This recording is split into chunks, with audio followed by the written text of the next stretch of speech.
GAO urges FAA and DHS to enhance support and develop network-based solutions for effective drone identification and safety compliance. By DroneLife features editor Jim Magill.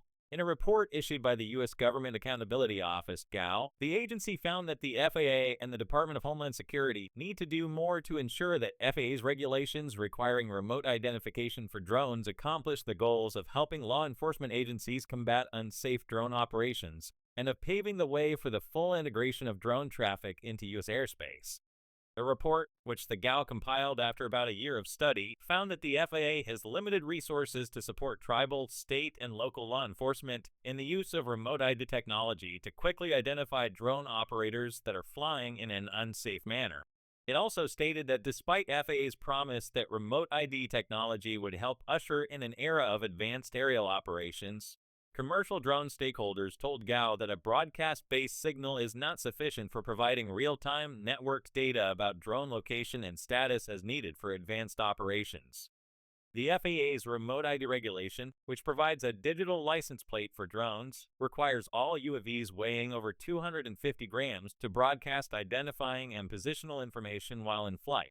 Operators have the option of flying drones that have the remote ID software already installed, or of attaching a separate remote ID module to their drone.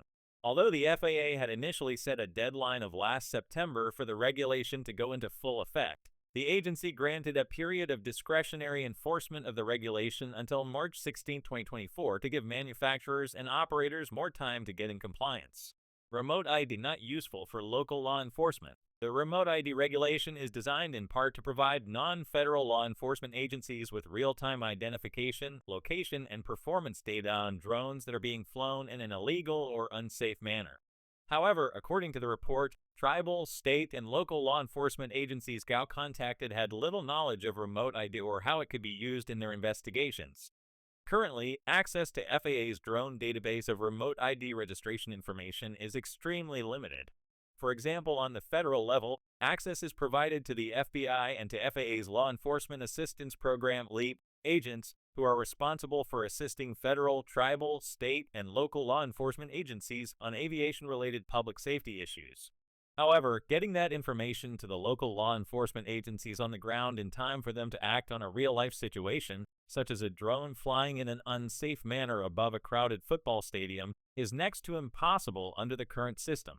FAA officials said that the LEAP agent is the primary point of contact for law enforcement, according to the report.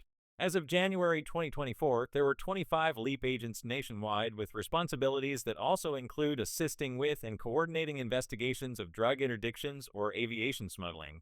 The FAA had told the GAO that the typical time it takes for a LEAP agent to respond to a local law enforcement agency's request for drone registration data is 48 hours. FAA is developing an interface to provide drone registration information from remote ID to law enforcement, but does not have a plan or timeline for releasing it, the GAO report states.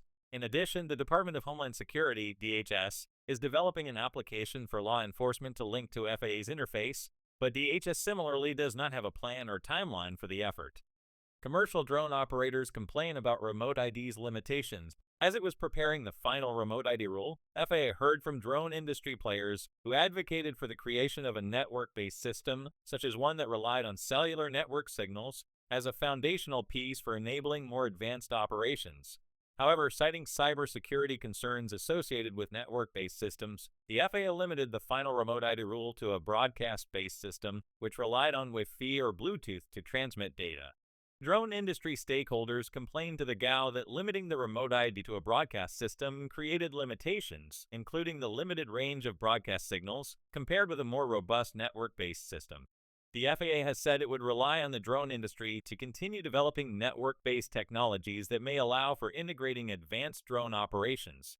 However, industry players have balked at having to incorporate both types of remote ID systems aboard their drones, citing issues such as increased weight and signal interference.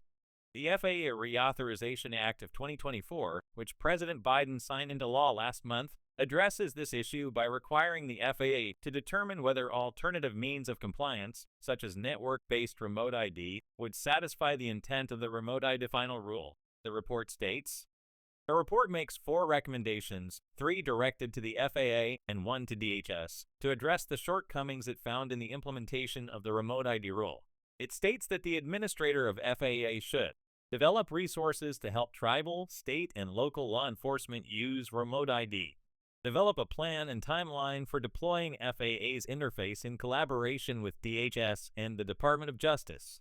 Identify a path forward for how to provide real-time networked data about the location and status of drones. This could include identifying and assessing short-term and long-term options and clarifying roles and responsibilities. The GAO also recommended that the Secretary of Homeland Security should develop a plan and timeline for deploying its remote ID app in collaboration with the FAA and DOJ. In a letter to the GAO in response to the report, Philip A. McNamara, the Transportation Department's Assistant Secretary for Administration, said his department concurred with the 3 recommendations pertaining to FAA. A DHS official sent a response concurring with the single recommendation pertaining to his department. The FAA and DHS will have 180 days detailing the actions they plan to take to respond to the GAO's recommendation, said Heather Cross, director with GAO's Physical Infrastructure Team. We continue to follow up, as we do with all of our recommendations, to get a sense as to when those recommendations will be addressed, Cross said. The GAO will continue to check in with the 2 agencies on an annual basis to ensure that they are following the report's recommendations, she said.